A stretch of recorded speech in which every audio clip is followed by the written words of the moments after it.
Hello ladies and gentlemen, and welcome to a different video than you are used to seeing on this channel. However, I believe it is a necessary and very exciting announcement for the town of Salem community. As you know, recently, Blank Media Games made a patch that essentially nerfed the most or second most powerful town role depending on how you look at it, known as Retributionist, to not allow the dead to be revived anymore. Instead, allowing the Ret to use the dead's ability once per person. This change was due to Town having a great advantage in the game whenever this role was present, and also making Ret a much more fun role to play for the player. And now, if you have not already heard, there's news that the next patch will be used in order to further allow evil roles to have better winning chances. If you would like to see the original forum to this post, it will be linked in the description. Essentially, on July 27th, a post was made by Achilles, the founder of Town of Salem, who I believe is better known as Josh Britton, detailing the changes that would mostly be affecting the neutral killing roles of serial killer, werewolf, and arsonist.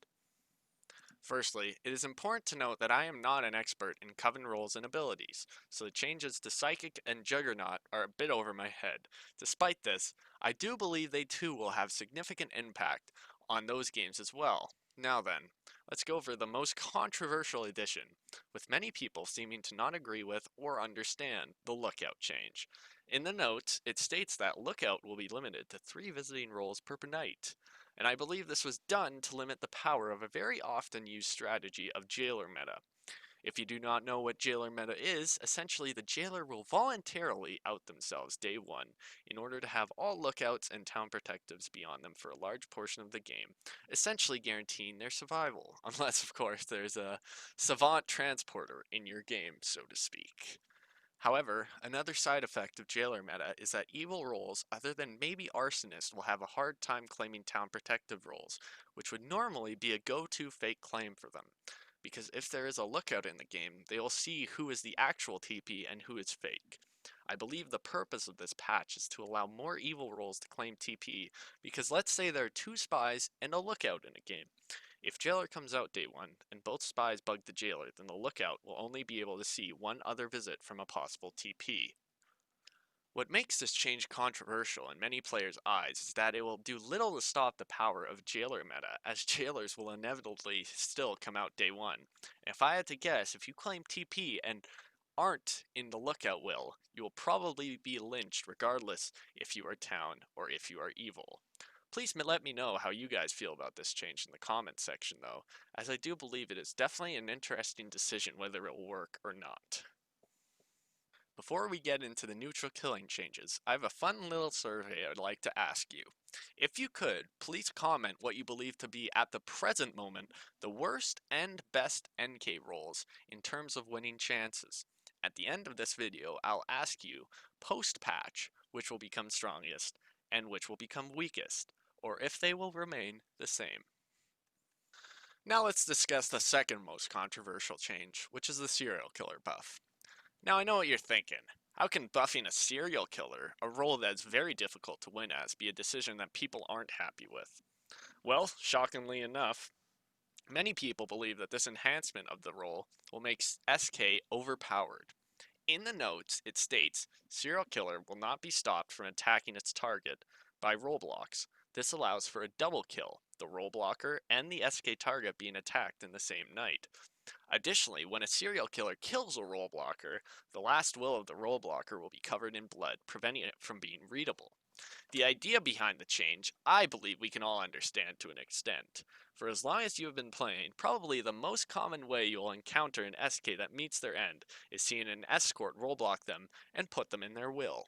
So essentially, while this is a serial killer buff, it is also an escort nerf because now escort's iconic strategy to finding them has been eliminated from the game.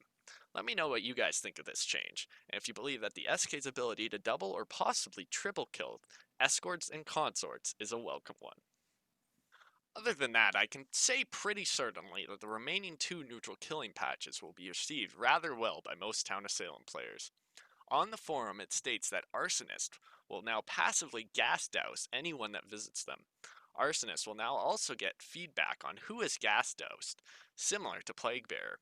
This change, I believe, will greatly affect the Arsonist role, as a common strategy for Arso is to douse the Jailer and claim TP if there is a lookout. However, they would eventually need to stop dousing the jailer in order to douse others and win. This change could potentially allow them to continuously douse the jailer because others would be doused using gas dousing. Also, this could help in situations near the end of the game where Arso needs to get kills in order to limit Town's chances of lynching them. Town will no longer be fully sure of how many douses an Arso has gotten, making it more difficult for Town to decide on whether to hang Arso or Mafia in crucial situations. And finally, the most simplistic change in my opinion, but a welcome one at that, is the werewolf buff. In the patch notes it states werewolf. After night 4, every night will be a full moon night. This will positively impact werewolf's chances in the late game as they will be ensured at least 1 kill per night, greatly increasing their odds of success. Also, I think it is worth mentioning that while these patches do mostly focus on increasing the power of the neutral killing roles, they also increase Mafia's chances as well. As now that NK poses more of a threat to Town, there may be more times where majority, the point in which Town no longer has the amount of votes needed to hang an evil roll, is achieved far earlier in the game by evil rolls because of their increased strength. And that is all, folks. If you could now edit your comment with what you believe will become the strongest and weakest neutral killing rolls, that would be great. I think I'll finish this video with my thoughts on this patch and its impact on Town of Salem. Overall, I believe these changes are amazing for the game. Neutral killing has always been mostly a tool used to make the game faster between Town and Mafia, but now will seriously pose as a powerful role in the game. I remember back when neutral benign and any slots were taken away from ranked in order to achieve more stability in the game. It inadvertently made NK much less of a threat. This was because NB and any roles were potential teammates for neutral killing, and now the only possible teammate was neutral evil. But Jester and Executioner don't necessarily need to side with NK to win, and in many cases it is smarter for the Witch to side with the Mafia. So for Serial Killer, Arsonist, and Werewolf, they were pretty much alone for the majority of the games. Now, will there be potential imbalances after this patch? My answer is probably. But for the first time in my life, I think I'll actually look forward to playing as a neutral killing role in Town of Salem. With that being said, if you enjoyed this video, please feel free to like, comment, and subscribe for more content like this. And I'll catch you next time. See ya.